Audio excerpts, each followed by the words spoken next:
qu'est-ce que c'est qu'une stratégie communale de mobilité?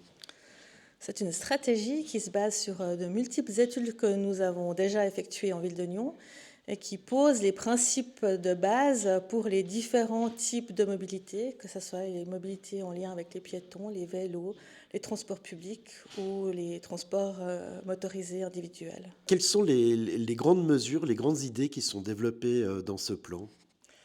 Aujourd'hui, c'est d'offrir la possibilité à chaque usagère et usager, suivant la manière, enfin, de l'endroit d'où il vient, lui proposer la meilleure solution. C'est-à-dire que vous soyez à vélo, vous devez avoir une capacité d'accéder à la ville de Nyon de manière sécurisée, en transport public ou alors en trafic individuel motorisé, ou lorsque vous arrivez à Nyon par l'est ou par l'ouest, par exemple, vous trouviez directement du stationnement à usage public. Avant, on parlait de trafic en parapluie pour le trafic motorisé. Désormais, ce sera le trafic en gants.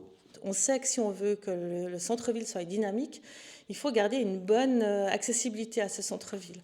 Donc le but, c'est que chacun puisse accéder facilement au centre-ville, comme l'a dit ma collègue, puisse se parquer au centre-ville, mais peut-être repartira de l'endroit où il est venu. Il n'y aura pas forcément cette question de transit, mais vraiment d'aller-retour, mais d'accessibilité, facilité au centre-ville. Le point central, on pense évidemment à la gare. Qu'est-ce qui va advenir de la gare? Nyon reste une gare extrêmement attractive. Les CFF travaillent à ce qu'on ait un train au quart d'heure, que ce soit du côté de Genève ou du côté de Lausanne dans l'avenir. Mais bien évidemment, ça va nécessiter une reconfiguration totale de tout le secteur.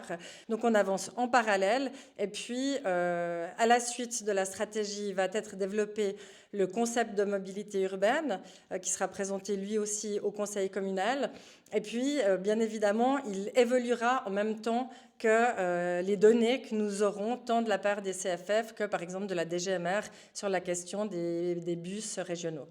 Je reste sur la gare. L'objectif, c'est d'avoir 4 voies en gare de Nyon, c'est ça, et puis 3 entrées piétons pour aller sur les quais. Alors, c'est l'objectif des CFF, de l'OFT, partagé par la ville de Nyon, parce que comme l'a dit ma collègue, on veut que la gare reste attractive sur le chemin dans la ville de la Suisse entière, et même au-delà des frontières. Donc, c'est important que la gare de Nyon reste attractive, mais donc c'est en projet CFF. Nous, on l'accompagne. Donc oui, c'est ça le projet suivant. Donc il y a une partie des données, bien évidemment, des CFF qui sont intégrées à la stratégie. Et puis, comme je vous l'ai dit précédemment, dans le cadre du CMU, qui est un outil peut-être un peu plus souple, des choses évolueront en parallèle. Les choses, elles se croisent. Ce n'est pas une seule donnée qui fait développer la stratégie, mais voilà, c'est essayer de trouver un chemin commun à tous ces changements que nous attendons. Au moment où le conseil communal aura adopté ou pas ce préavis, il va falloir travailler, le service d'infrastructure va travailler sur ce concept de mobilité urbaine, et puis il faudra environ 6-9 mois pour arriver avec un nouveau préavis, avec ces études plus détaillées. Ensuite, les autres projets viendront au fur et à mesure des projets. On ne va pas pouvoir modifier l'ensemble des rues, des routes, des chemins de la ville de Nyon du jour au lendemain.